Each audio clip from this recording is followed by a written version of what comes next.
Saat ini, Anda akan menyaksikan dinamika hidrosfer dan dampaknya terhadap kehidupan. Selamat menonton! While Patchy pulls himself together, let's see how SpongeBob's party is shaping up.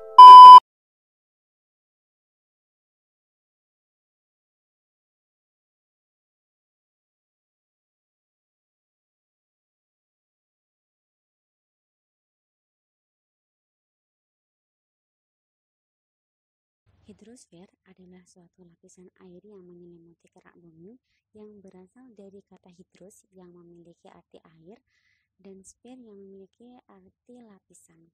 Lapisan yang menutupi permukaan bumi ini disebut dengan hidrosfer.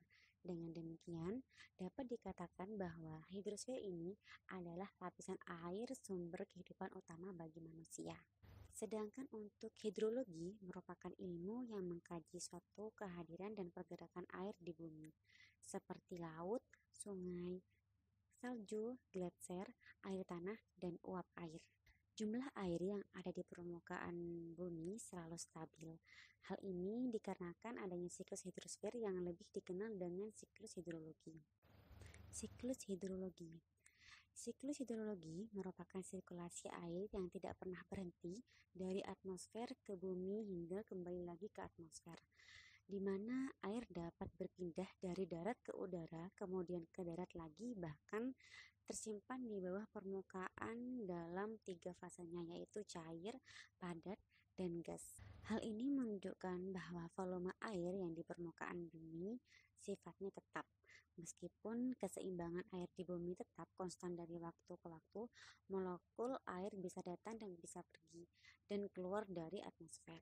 Air bergerak dari suatu tempat ke tempat yang lain, seperti dari sungai ke laut atau dari laut ke atmosfer, oleh proses fisik penguapan, kondensasi, presipitasi, infiltrasi, limpasan, dan aliran bawah permukaan. Unsur-unsur siklus hidrologi.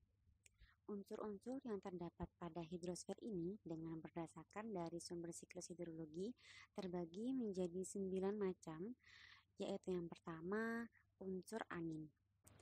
Unsur angin ini adalah sesuatu sumber yang menentukan sebuah kekuatan temperatur dari udara atau juga pada kondisi uap air suatu tempat. Yang kedua, unsur awan.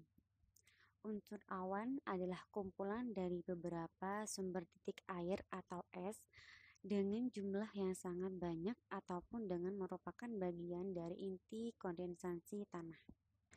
Selanjutnya yang ketiga, yaitu unsur air dan tanah. Unsur air dan tanah ini adalah sesuatu pergerakan air yang di dalam tanah sehingga mempunyai beberapa lapisan sumber batu, pasir, dengan lapisan akuifer.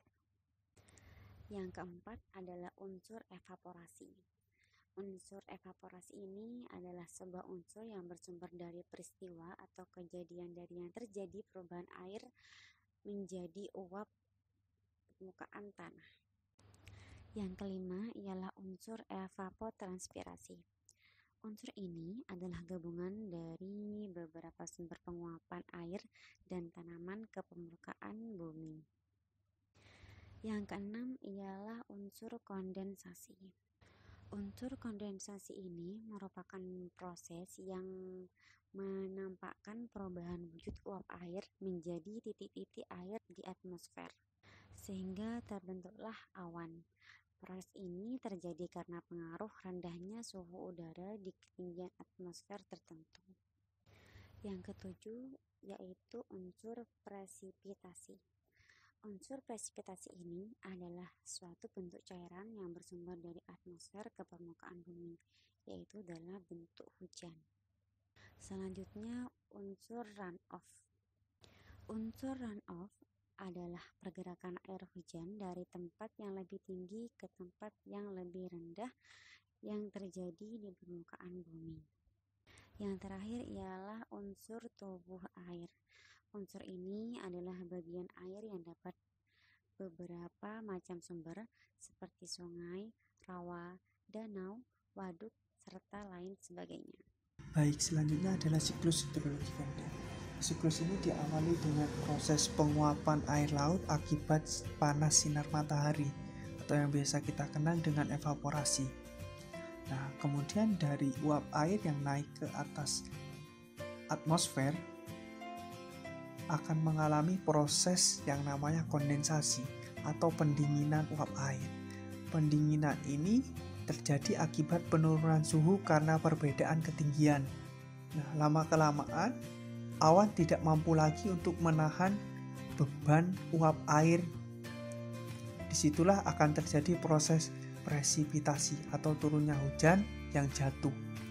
Nah, di dalam siklus hidrologi pendek ini, turunnya hujan yang jatuh ini adalah turun di atas permukaan laut. Supaya lebih mudah diingat, siklus hidrologi pendek ini memiliki ciri khas hujan yang masih jatuh di permukaan laut. Selanjutnya adalah siklus hidrologi sedang. Di dalam siklus hidrologi sedang ini diawali dengan proses penguapan juga, yaitu penguapan air laut, sungai, dan makhluk hidup yang ada di bumi. Proses penguapan ini yang naik ke atmosfer akan mengalami pendinginan, yaitu kondensasi. Akibat yang seperti tadi saya katakan, penurunan suhu karena perbedaan ketinggian. Naiknya uap air selanjutnya di dalam siklus hidrologi sedang ini mengalami adveksi atau terbawanya awan akibat angin hingga sampai ke darat. Setelah sampai ke darat, awan sudah tidak mampu lagi untuk menahan uap air, sehingga terjadi presipitasi atau turunnya hujan yang jatuh di permukaan daratan atau di darat. Nah, seperti itu. Hujan yang jatuh di darat akan mengalami runoff atau aliran air hujan yang menuju kepada sawah, irigasi, sungai, atau lain sebagainya. Dan ada yang terinfiltrasi atau terserap tanah sehingga menjadi air tanah, atau juga bisa mengalir kepada sungai bawah tanah, yang akhirnya air ini akan kembali lagi ke laut dan akan mengalami siklus ini kembali, yaitu siklus hidrologi sedang. Nah, perbedaannya tadi dari siklus hidrologi pendek dan hidrologi sedang, kalau siklus hidrologi pendek terjadinya hujan yang jatuh di permukaan laut, sedangkan kalau siklus hidrologi sedang terjadinya hujan di atas permukaan daratan. Hai. Nah, selanjutnya proses pada siklus panjang hidrosfer setelah siklus pendek dan sedang. Apa saja prosesnya? Pertama, evaporasi atau penguapan dari laut. Evaporasi menyebabkan terbentuknya uap air yang akan menjadi awan, dan proses ini disebut kondensasi atau perubahan gas menjadi cair kembali. Lama-kelamaan awan akan membesar dan padat. Setelah itu, pengaruh angin laut saat siang membuat awan terdorong ke daratan. Ada yang jaraknya pendek kemudian hujan, ada pula yang sampai terdorong ke gunung. Saat di gunung, awan yang telah padat akan menjatuhkan air hujan yang disebut dengan presipitasi, tetapi dalam wujud salju atau es karena suhu yang rendah. Selanjutnya, hujan salju yang telah mencair akan meresap ke dalam tanah yang disebut infiltrasi untuk kembali menuju laut. Begitu pula untuk salju yang tidak langsung mencair atau disebut gletser, namun kembali juga ke laut yang disebut runoff atau lewat aliran sungai. Setelah itu, prosesnya diulang-ulang lagi. Nah, yang terakhir, hidrosfer juga mempunyai manfaat bagi kehidupan juga loh. Apa sajakah itu? Pertama, menjaga tubuh tetap sehat dan bugar, karena tubuh manusia 75% diisi oleh air. Kalau kekurangan air, wah, bisa-bisa terganggu metabolismenya. Kedua, hidrosfer mampu menjaga suhu bumi tetap optimal. Bayangkan saja jika bumi tidak memiliki air, bisa-bisa kekeringan di mana-mana ya. Yang terakhir, sebagai penyedia habitat bagi para penghuni bumi, karena suplai makanan dan minuman akan terus melimpah sampai akhir masa.